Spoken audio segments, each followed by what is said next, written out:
مولانا یوسف کشمیری صاحب.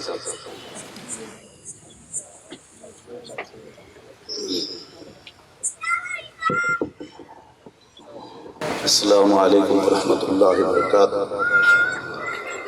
الحمدللہ الذی ہدانا لدین الاسلام وما كنا لنهتدی لولا ان ہدانا اللہ والصلاة والسلام علی اشرف الانبیاء والمرسلین وعلی آلہ وصحبہ اجمعین اما بعد.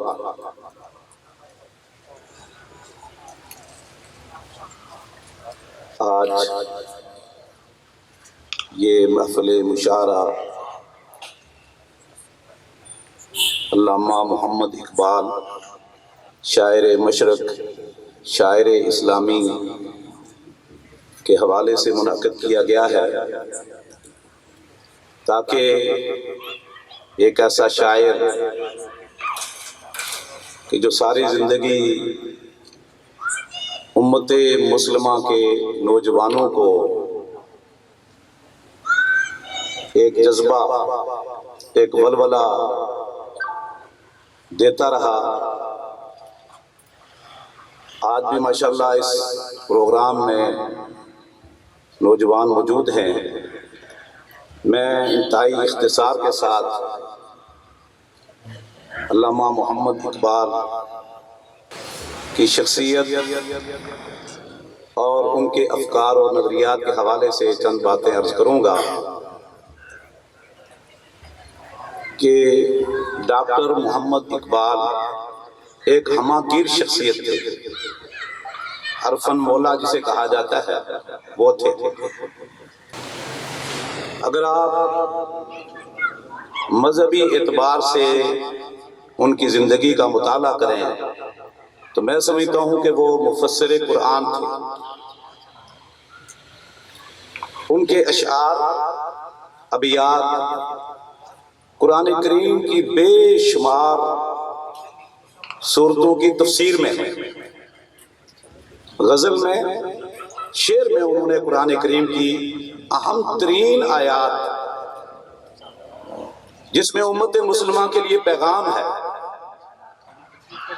انہوں نے امت مسلمہ کے لیے یہ پیغام غزل اور ابیات کی صورت میں چھوڑا ہے.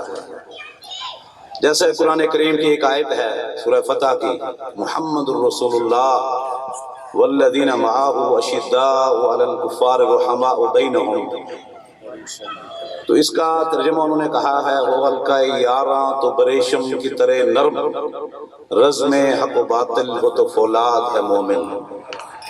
اسی طرح بے شمار آیات اور اللہ کے نبی صلی اللہ علیہ وسلم کی ان احادیث جن میں بیداری امت کا پیغام ہے، اس کا ترجمہ بھی انہوں نے غزل کی صورت میں کیا. بعض اوقات میں جب اقبالیات کا مطالعہ کرتا ہوں تو میں اس نتیجے پر پہنچتا ہوں کہ بہت ساری اسلام کی وہ باتیں جو آج کل عام طور پر ابتدائی طلبہ یا علماء نہیں سمجھ سکے، اقبال ان کو سمجھ چکے تھے. اسی لیے انہوں نے اسلام کی گہرائی میں جا کر امت مسلمہ کے خاص طور پر نوجوانوں کو ایک پیغام دیا ہے اور بیدار کرنے کے لیے ساری زندگی جدوجہد کرتے رہے. خاص طور پر امت مسلمہ کو متحد کرنے کے لیے بہت کام کیا. ایک مقام پہ وہ کہتے ہیں فرد قائم ربط ملت سے ہے تنہا کچھ نہیں، موج ہے دریا میں بیرون دریا کچھ نہیں. کہ اگر کسی ایک فرد کی بھی کوئی حیثیت ہے تو وہ امت کی وجہ سے. پھر اس کی دلیل بھی دی ہے اور استغنا کہ آدمی اور خاص طور پر نوجوان وہ ہاتھ پھیلانے سے ادھر ادھر دیکھنے سے وہ مستغنی ہو جائے اور امت مسلمہ کے ہر فرد کو یہ پیغام دیا کہ مسلمان تب کامیاب ہو سکتا ہے، یہ قوموں کا نمائندہ بن سکتا ہے، جب اس کے اندر استغنا آئے گا، اور اس استغنا کو معراج مسلمانی قرار دیا، مسلمانوں کے عروج کا ذریعہ قرار دیا۔ اسی طرح خاص طور پر جس ماحول سے وہ گزرے ہیں، امت مسلمہ کے ان نوجوانوں کو مخاطب کیا اور انہیں جگہ جگہ شاہین کے ساتھ تشبیہ دی، اور علامہ محمد اقبال کے اشعار کا مرکزی موضوع بھی شاہین یا عقاب ہے۔ صحیح بخاری قرآن کریم کے بعد اس کا مقام آتا ہے احادیث میں۔ اس میں ایک واقعہ ہے، غزوہ بدر میں جب 313 مسلمان 1000 کے مقابلے میں میدان کارزار میں موجود تھے، صفیں آراستہ ہو چکی تھی، مسلمانوں کی صف میں ایک جری بہادر کمانڈر کے ساتھ 2 بچے تھے دائیں بائیں۔ وہ کہتے ہیں کہ میں نے دل میں سوچا کہ اگر میرے دائیں بائیں یہ 2 معصوم بچوں کے بجائے کوئی بہادر دلیر شجاع جوان مرد ہوتا تو چلو میری بیک اپ مضبوط ہو جاتی، میں لڑتا، میرا دفاع کرتے، لیکن یہ چھوٹے چھوٹے سے بچے ہیں۔ تو کہتے میں یہ سوچ رہا تھا کہ ایک بچے نے مجھ سے پوچھا کہ چچا جان ابو جہل کہاں ہے، کون ہے؟ پھر دوسرے نے میرے قریب ہو کر پوچھا کہ ابو جہل کہاں ہے اور کون ہے؟ وہ نہیں جانتے تھے یہ بچے، یہ مدینہ کے تھے، ابو جہل مکہ کا سردار تھا اور مشرکین کی فوجوں کا سپہ سالار تھا۔ تو وہ دل میں سوچنے لگے یہ چھوٹے بچے اور وہ کمانڈر سپہ سالار، سمجھ لو چیف آف آرمی سٹاف۔ اتنے میں مجھے نظر پڑی میری، تو میں نے اشارہ کیا کہ ابو جہل وہ رہا۔ تو کہتے ہیں کہ فَطَارَ إِلَيْهِ مِثْلَ السَّقَرَيْنِ، وہ میرا اشارہ پاتے ہی عقاب کی طرح، شاہین کی طرح اس پر پل پڑے اور آن کی آن میں تلواروں کے وار کر کے اس کو زمین پہ گرا دیا۔ یہاں سکرین کے لفظ آتے ہیں، دونوں یہ عقاب تھے، یہ دونوں شاہین تھے۔ اور علامہ محمد اقبال رحمت اللہ علیہ یہ نوجوانوں کو شاہینوں سے، عقاب سے، باز سے ہی تشبیہ دیتے تھے۔ عقابی روح جب بیدار ہوتی ہے نوجوانوں میں، نظر آتی ہے ان کو اپنی منزل آسمانوں میں۔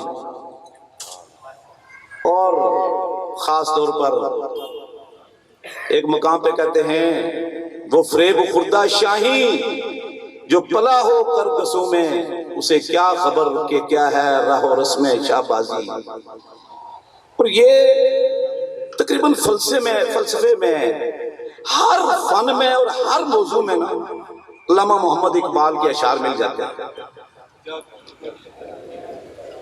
اردو میں سمجھتا ہوں کہ آج اس زبوں حالی میں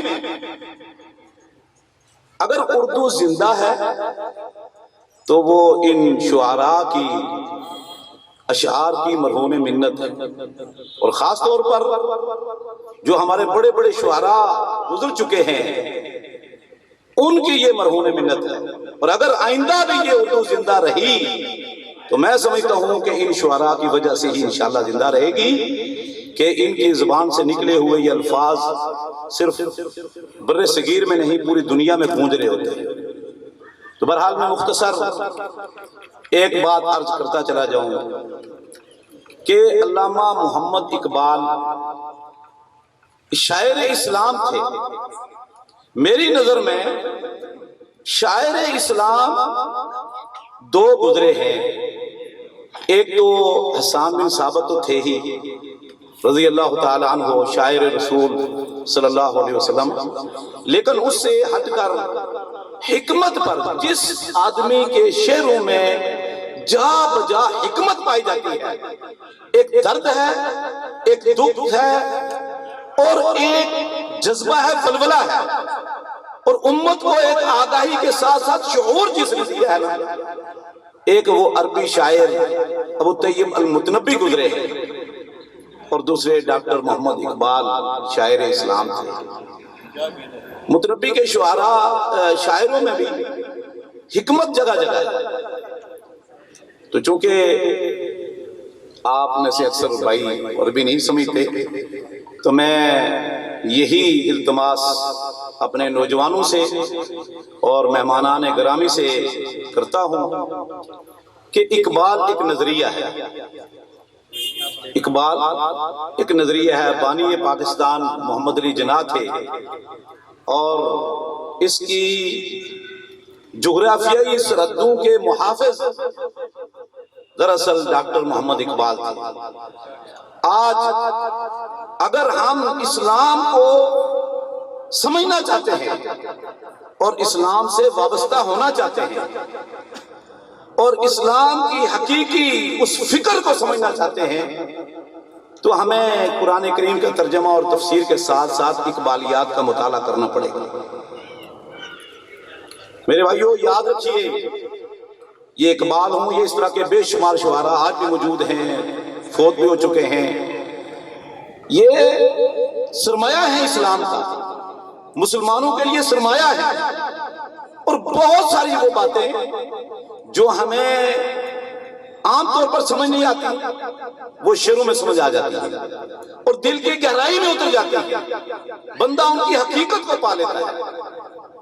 اور اس لیے میری خاص طور پر نوجوانوں سے یہ گزارش ہے کہ اگر آپ اپنی سمت درست رکھنا چاہتے ہیں اور قوموں کے معمار بننا چاہتے ہیں، ڈوبتی ناؤ کو کنارے لگانا چاہتے ہیں، تو آپ کو فکر اقبال کا مطالعہ کرنا پڑے گا، فکر اقبال، اقبالیات کا مطالعہ کرنا پڑے گا۔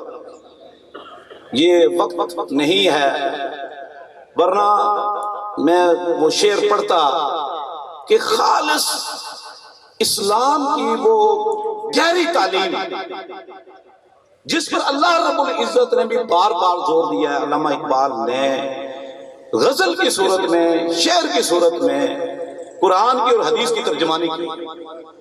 اللہ تعالیٰ